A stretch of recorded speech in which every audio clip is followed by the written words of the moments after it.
मेरे बच्चे, मेरा संदेश प्राप्त होना कोई इत्तेफाक नहीं, बल्कि मैं तुम्हें बताना चाहती हूँ कि जिससे तुम बहुत प्रेम करते हो उसे तुमसे कोई अलग करना चाहता है।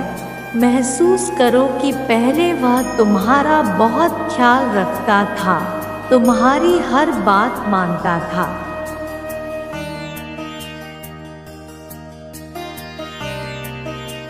तुम्हारे बिना कहे ही समझ जाता था, बिन मांगे तुम्हें वह हर चीज देता था।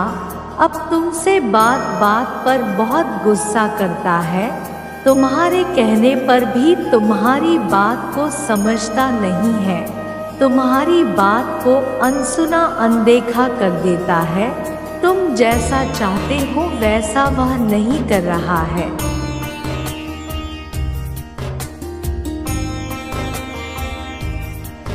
तुम्हारे जीवन में खटास होने लगी है, तुम दोनों एक साथ बैठते ही झगड़ा करने लगते हो। तुम्हारा प्रेम उसके हृदय से काफी हद तक कम हो गया है। तुम दोनों के बीच में कोई आ गया है। वह स्त्री भी हो सकती है और पुरुष भी हो सकता है।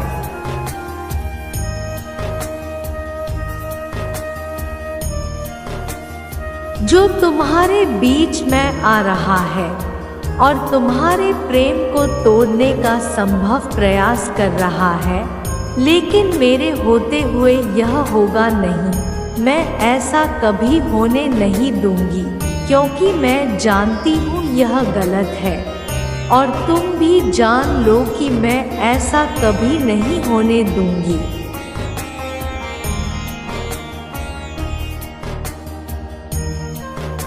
तुम्हारे जीवन में जब प्रेम समाप्त होने लगता है तो तुम्हें अपना जीवन बहुत भारी लगने लगता है कि तुम जी क्यों रहे हो, लेकिन तुम्हें अपने प्रेम को मेरी शक्ति की सहायता से अपना बनाना होगा।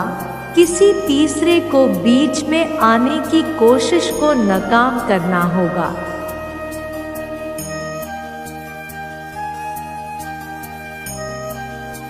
स्त्री पुरुष के लिए करे और पुरुष स्त्री के लिए करे। यदि आपके जीवन साथी जिसका मन उखड़ा उखड़ा रहता है, आप उससे से ज़्यादा ऐसी बातों को करें जो उसे बहुत प्रसन्न करती है। ज़्यादा से ज़्यादा उसका मन लुभाने की कोशिश करें।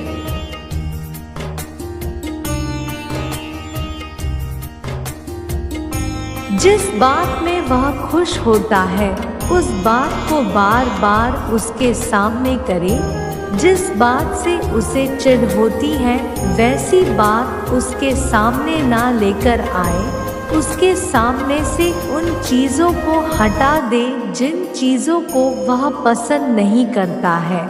वह कार्य ना करे जो वह पसंद नहीं करता है।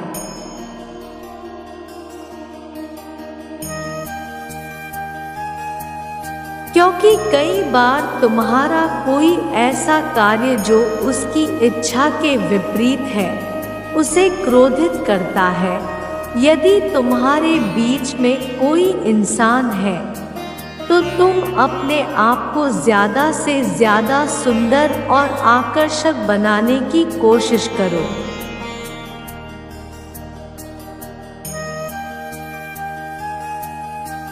यदि स्त्री अपनी सुंदरता को निखार कर नहीं रखती है तो वह अपने पति को लुभा नहीं पाती है। स्त्री का सदियों से अधिकार रहा है सजने संवरने पर। जो तुम्हारा अधिकार है उससे तुम वंचित मत रहो। ध्यान रखो कि शर्म के गहने को हमेशा पहन कर रखो।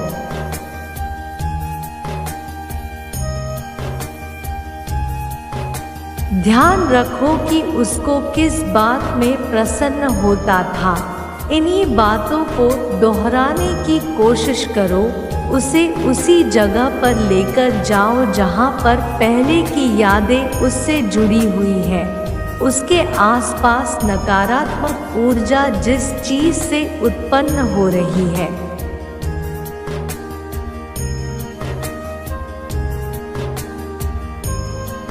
नकारात्मक ऊर्जा को दूर करने के लिए तुम उन चीज़ों को उसके पास से हटा दो, क्योंकि कई बार तुम्हारे रिश्ते को कमज़ोर तुम्हारे आसपास के वातावरण में विराजमान चीज़ें होती हैं, जिससे तुम्हारे बीच नकारात्मक ऊर्जा तुम्हारे जीवन में तुम दोनों के बीच प्रवेश कर जाती है।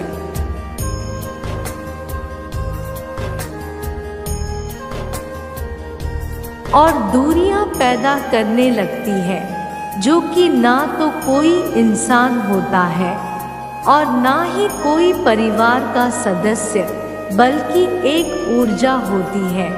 मेरे बच्चे अपने प्रेम को मजबूत करने के लिए, अपने आसपास की शक्ति को विद्यमान करने के लिए, जब तुम सुबह उठते हो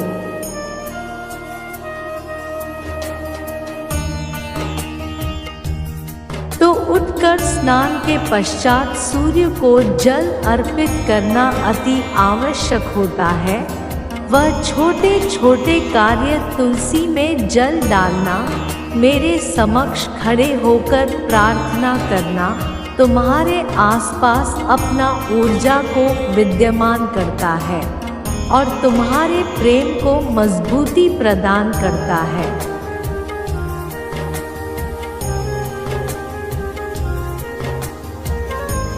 मेरे बच्चे, जो मायूसी के बादल तुम्हारे ऊपर छाए हुए हैं, वह इस प्रकार विलुप्त हो जाएगी जैसे कभी थे ही नहीं। मेरे प्यारे बच्चे, तुम्हारा हृदय मयूरी की भांति नाच उठेगा। इस प्रकार तुम्हें एक साथ इतनी खुशियाँ मिलेगी कि तुम उन्हें संभाल भी नहीं पाओगे।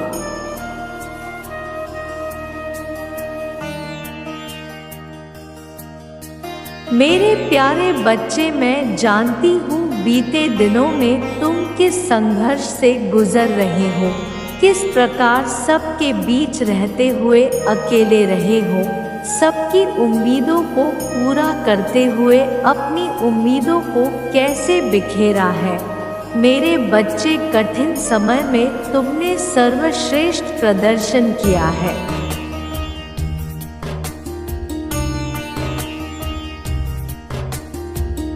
वही तुम्हारी शक्ति बन गया है। नकारात्मक शक्तियों के बीच रहकर, हार के बावजूद तुमने काफी हद तक अपने क्रोध पर नियंत्रण किया। तुमने अपनी ऊर्जा को दूषित होने से बचाया है। मेरे बच्चे, यही सफलता का कारण बन गया है।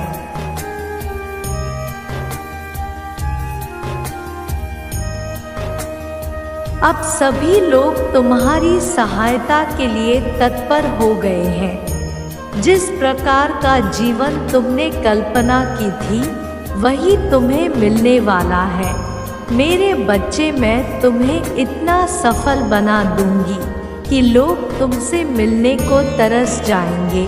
जीवन में तो उतार चढ़ाव लगा ही रहता है,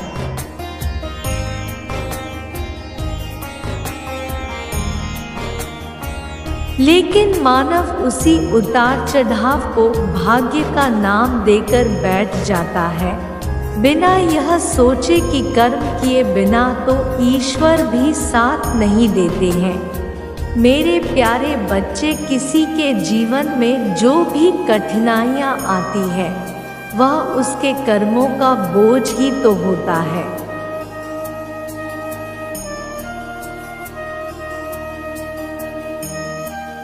जिसे वह जन्मों से धो रहा होता है। जब तक वह अपने पुण्य कर्मों से उसे उतार नहीं लेता, तब तक जीवन की पवित्र नदी में वह स्वच्छंद कैसे बह पाएगा।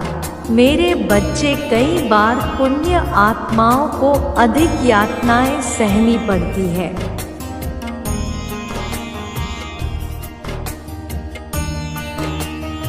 उसका कारण यह होता है कि वह धर्म रक्षक होते हैं, जो कर्म फल से भी ऊपर उठ चुके होते हैं।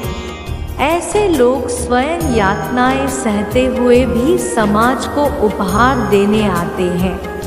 जैसे कोई समाज के लिए सूली चढ़ जाता है तो कोई धर्म की रक्षा के लिए तलवार की धार पर चलता है।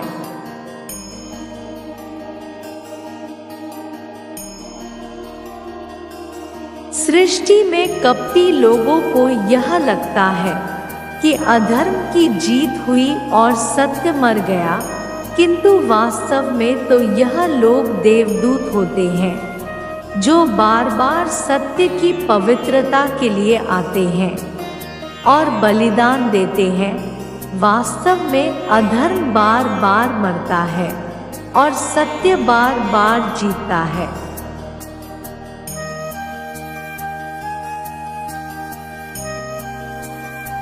किंतु इसके बीच में जो घटनाएं घटित होती है उसका सहायक पुण्य आत्माओं को बनना ही पड़ता है।